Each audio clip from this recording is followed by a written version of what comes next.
ಎಲ್ಲರಿಗೂ ನಮಸ್ಕಾರ. Shri Raghavendra. Welcome back to my YouTube channel. ಇಲ್ಲಿ ನೋಡ್ತಾ ಇರಬಹುದು, ನಾವು ಶ್ರೀ ಕ್ಷೇತ್ರ ಮಂತ್ರಾಲಯ ಶ್ರೀ ರಾಘವೇಂದ್ರ ಸ್ವಾಮಿಗಳ ಬಳಿ ಹೋದ ಸಂಗತಿಗಳು ಇವೆಲ್ಲ. ಈಗ ರಾಘವೇಂದ್ರ ಸ್ವಾಮಿಗಳು ದೇವರಿಂದ ಭೂಮಿಗೆ ಬರಬೇಕಾದ್ರೆ ವರವನ್ನು ಪಡ್ಕೊಂಡು ಬಂದಿದ್ದಾರೆ. ಹೇಗಂದ್ರೆ, ರಾಯರು ಕಾಮ, ಕ್ರೋಧ, ಲೋಭ, ಮದ, ಮತ್ಸರ ಎಲ್ಲವನ್ನೂ ತೊರೆದು ಭೂಮಿಗೆ ಜನರ ಉದ್ಧಾರಕ್ಕಾಗಿ ಬಂದಿರುವರು.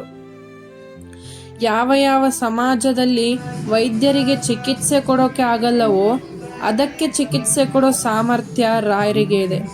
ಇವತ್ತಿನ ಸಮಾಜ ಹೇಗಾಗಿದೆ ಅಂದ್ರೆ, ಜ್ಞಾನ ಬೇಕು ಎಂಬ ಹಂಬಲ ಇದೆ, ಆದ್ರೆ ಕೈಂಕರ್ಯ ಮಾಡಬೇಕು ಅಂತ ಹಂಬಲವಿಲ್ಲ. ಇವನ್ನೆಲ್ಲ ಪಡ್ಕೋಬೇಕು ಅಂದ್ರೆ ಇಂತಹ ಜ್ಞಾನರಾದ ರಾಯರ ಸೇವೆ ಮಾಡಿದರೆ ದೊರಕುತ್ತೆ ಅಲ್ವಾ. ಈಗ ನೋಡ್ತಿರಬಹುದು ನೀವು, ಇದು ಜಯನಗರದಲ್ಲಿರುವ ಬೆಂಗಳೂರು ಶ್ರೀ ರಾಘವೇಂದ್ರ ಸ್ವಾಮಿಗಳ ಮಠಕ್ಕೆ ಹೋದ ಕ್ಷಣಗಳು. ರಾಯರು ಹೇಗೆ ಅಂದ್ರೆ ತುಂಬಾ ಕರುಣಾಮಯಿ.